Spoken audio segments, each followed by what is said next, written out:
Assalamualaikum warahmatullahi wabarakatuh. Saya Dian Ananda dengan NIM 1912123 dari Prodi Akuntansi angkatan tahun 2019. Di sini saya akan menceritakan tentang pencapaian tujuan, strategi dan perencanaan yang telah dan yang akan dilalui dalam hidup saya. Sebelumnya, saya akan sedikit menyampaikan tentang profil diri saya. Saya merupakan anak pertama dari 3 bersaudara. Berasal dari Desa Sari, Kecamatan Sape, Kabupaten Bima, Provinsi Nusa Tenggara Barat. Saya terlahir dari keluarga yang sangat sederhana.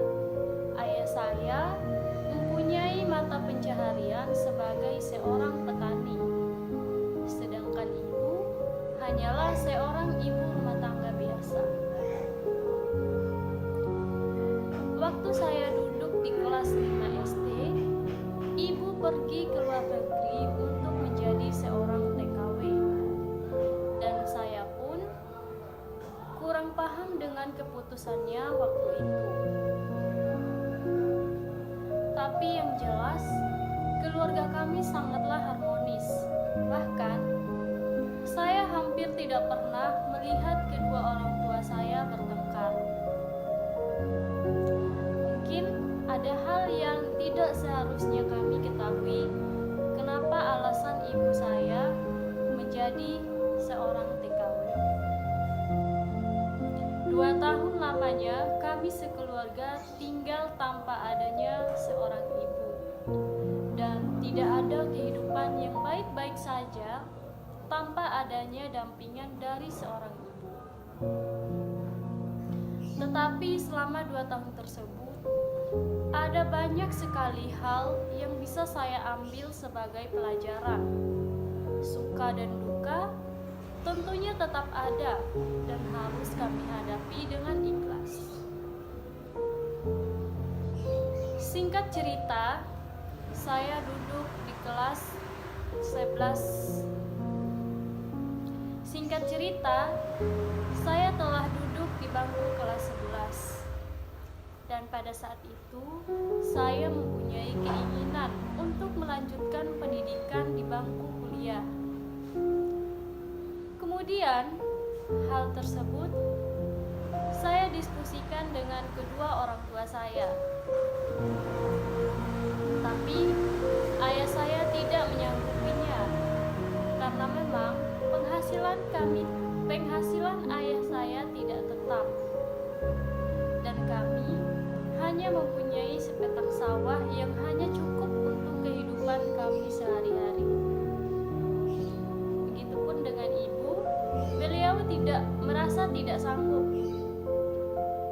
dan saya pun tidak memaksakan kehendak, sebab saya tahu persis bagaimana kondisi keluarga saya pada saat itu. Tapi saya memikirkan cara lain agar tetap bisa berkuliah tanpa harus membebani kedua orang tua saya. Beasiswa salah satunya.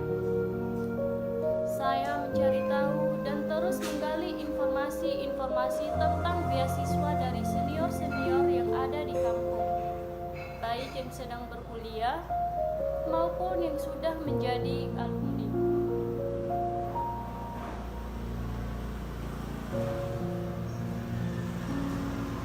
Karena pada saat itu saya tidak mempunyai handphone yang bisa digunakan untuk mengakses internet dan belum paham tentang internet. Jadi, hanya merekalah jalan satu-satunya yang bisa saya andalkan. Karena minimnya informasi, saya tidak berhasil mendapatkan informasi mengenai beasiswa. Dan melihat tekad saya yang kuat untuk tetap bisa berkuliah, ibu saya tiba-tiba mengajak saya berdiskusi. Beliau menanyakan apa alasan yang membuat saya untuk bertekad melanjutkan pendidikan. Lalu saya menjawab, karena pendidikan itu sangat penting. Dan saya juga ingin merubah nasib keluarga. Karena memang saya juga merupakan salah satu siswa yang berprestasi di sekolah dan selalu mendapatkan ranking dari saya SD. Kemudian beliau berkata bahwa beliau akan pergi merantau lagi ke luar negeri untuk menjadi TKW demi saya yang ingin sekali berkuliah. Dan tentunya saya tidak mengizinkannya, karena saya tidak sanggup lagi jika harus hidup tanpa dampingan dari seorang ibu. Apalagi kedua adik saya masih sangat membutuhkan kasih sayang seorang ibu. Dan ternyata pada saat itu keputusan ibu saya sudah bulat dan sudah mengurus semua dokumen-dokumen yang dibutuhkan. Hal tersebut membuat saya sedih, memikirkan betapa egoisnya saya sebagai seorang anak, sehingga ibu saya rela berkorban menjadi seorang TKW demi anak-anaknya. 2 tahun kemudian, tibalah waktunya saya lulus dari kelas 12 dan mulai mencari kampus. Dan pada akhirnya saya berhasil masuk di Universitas Ahmad Dahlan. Saya bangga menjadi bagian dari Universitas Ahmad Dahlan. Sampai saat ini pun ibu masih berada jauh dari sisi kami, yaitu di luar negeri.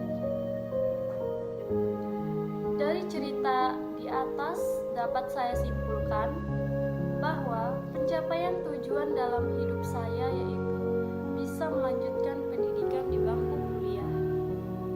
Dan itu semata-mata karena pengorbanan kedua orang tua saya, khususnya ibu. Kemudian, strategi yang telah saya susun yaitu setelah saya berkuliah selama 4 tahun, saya harus bisa mendapatkan pekerjaan yang bagus dan bisa membanggakan kedua orang tua saya dengan cara mengambil kerja part-time di saat saya sedang kuliah. Maka saya bisa memiliki pengalaman sehingga setelah lulus nanti bisa mempermudah saya untuk bisa masuk ke pekerjaan sesuai dengan keinginan dan passion yang saya miliki. Selanjutnya, perencanaannya yaitu setelah mendapatkan pekerjaan suatu saat nanti, saya akan menyekolahkan adik-adik saya sampai mereka mendapatkan gelar sarjana. Karena saya harus membalas jasa kedua orang tua saya, serta membahagiakan keluarga. Sebab sebagai anak sulung saya berpikir mempunyai peran penting dalam mengubah nasib keluarga. Mungkin itu saja yang dapat saya sampaikan tentang pencapaian tujuan, strategi, dan perencanaan yang telah dan yang akan saya lalui. Lebih dan kurangnya saya mohon maaf. Wabillahi taufik wal hidayah. Wassalamualaikum warahmatullahi wabarakatuh.